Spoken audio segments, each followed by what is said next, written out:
माजी उपमुख्यमंत्री अजित पवार यांनी बारामतीमध्ये आपल्या मतदानाचा हक्क बजावला। यावेळी त्यांनी महाराष्ट्रात स्थिर सरकार आणण्यासाठी मतदारांनी भरघोस मतदान करण्याचं आवाहन मतदारांना केलंय।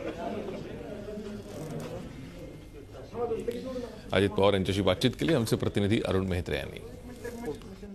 राज्याचे माजी उपमुख्यमंत्री आणि आता यावेळी ज्यांनी मुख्यमंत्री व्हावं असं ज्यांच्या असंख्य कार्यकर्त्यांना वाटतं ते बारामतीचे उमेदवार आणि आता काटेवाडीतनं मतदान करून बाहेर आलेले अजित पवार आपल्यासोबत आहेत। दादा, एकूण काय अनालिसिस आहे यावेळेच्या मतदानाविषयी, निवडणुकीविषयी? यावेळेस मला असं वाटतं की यावेळेस पहिल्यांदाच महाराष्ट्रामध्ये 5 वेगवेगळे पक्ष स्वतंत्र निवडणुकीला सामोरे जातात, जे 99 साली पण गेलेले नव्हते।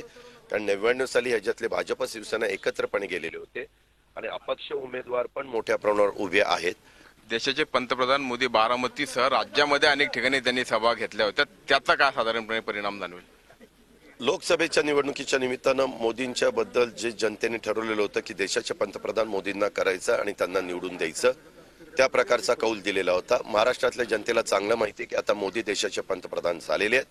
आता ह्या राज्याच्या निवडणुका आहेत। राज्याच्या निवडणुकीच्या निमित्तानं साधारण वेगवेगळ्या राजकीय पक्षामध्ये कोण ह्या राज्याचं नेतृत्व करू शकतं ह्याचा विचार करण्या इतकी आमच्या महाराष्ट्रातली जनता ही सुज्ञ आहे। दादा, ओपिनियन पोलवरती तुमचा किती विश्वास आहे? आणि आता जर बघितलं तर निवडणूक ही 6, 7, 8 उमेदवारांच्या मध्ये लढवली जाते। साधारण 70% पुढे जरी मतदान झालं तर 2-2.25 लाख मतदान होईल। त्याच्यात 7 उमेदवारांच्या वाटण्या त्या ठिकाणी होणार आहे।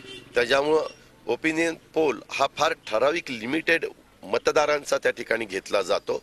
हे जे काही अंदाज आहे ते सगळे तुम्हाला कोलमडून पडलेले चित्र 19च्या काउंटिंगला पाहायला मिळेल। दादा, 19च्या काउंटिंग नंतर गरज पडल्यास सगळ्यात जवळचा मित्र कोण वाटतो? गरज पडल्यास आता आम्ही स्वतःच आमचे मित्र वाटतो, दुसरं कोण नाही। धन्यवाद। दादांना विश्वास आहे की यावेळी राष्ट्रवादी काँग्रेस बहुमताने राज्यामध्ये सरकार स्थापन करेल। व्हिडिओ जर्नलिस्ट नितीन सांडबोरसह अरुण मेहत्रे, झी मीडिया, काटेवाडी, बारामती। झी 24 तास रहा एक पाऊल पुढे।